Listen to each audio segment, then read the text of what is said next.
Action! Minasan konnichiwa, Pau desu.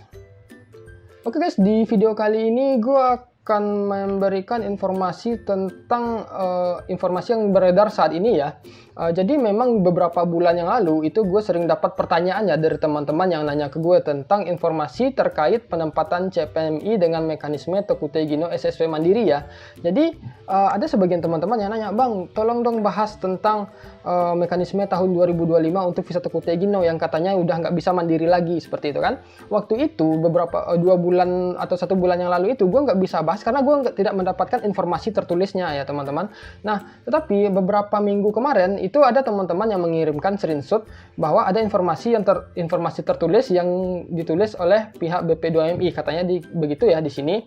Nah, di sana dikatakan terhitung mulai dari 1 Januari tahun 2025 setiap orang Indonesia yang ingin bekerja di negara Jepang dengan menggunakan mekanisme program Tokutei Gino Jisusei harus melalui mekanisme yang diselenggarakan oleh Perusahaan Penempatan Pekerja Migran Indonesia atau P3MI untuk bisa memperoleh izin kerja ke luar negeri dan kartu EKTKLN ya.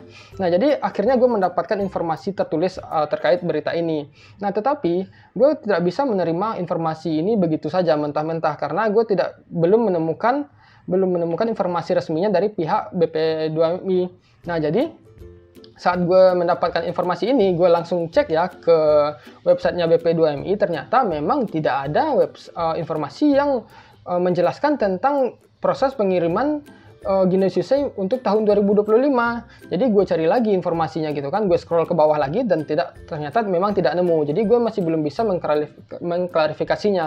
Nah, setelah itu karena gue tidak dapat menemukan informasi yang pas, yang tepat tentang informasi ini, akhirnya gue memutuskan untuk menghubungi pihak BP2MI langsung. Waktu itu gue menghubunginya lewat email.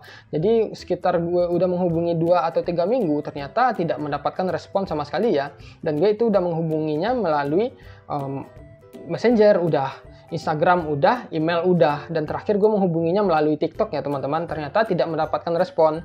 Alhasil gue pada akhirnya coba menghubungi Facebooknya Bapak Beni. Ternyata udah 2 hari, 3 hari, 1 minggu tidak dapat respon juga. Nah, karena tidak kunjung dapat respon dari 2 orang yang berhubungan dengan BP2MI ini, pada akhirnya gue menghubungi pihak KBRI Tokyo ya, untuk mengklarifikasi informasi ini. Nah, ternyata setelah 2 hari, gue dapat surat balasan dari pihak KBRI Tokyo yang mana di sini dikatakan ya oleh pihak KBRI Tokyo untuk informasi tersebut adalah tidak benar ya teman-teman. Artinya informasi ini adalah hoax dan pengiriman PMI SSW ke Jepang itu masih menggunakan 2 jalur. Bagi PMI yang sudah berada di Jepang dan berangkat dengan jalur mandiri, itu tidak ada kewajiban untuk kembali ke Indonesia dan masuk ke P3MI tertentu. Jadi mohon berhati-hati terhadap informasi yang beredar dan berpotensi penipuan. Nah, itu yang disampaikan oleh pihak KBRI Tokyo.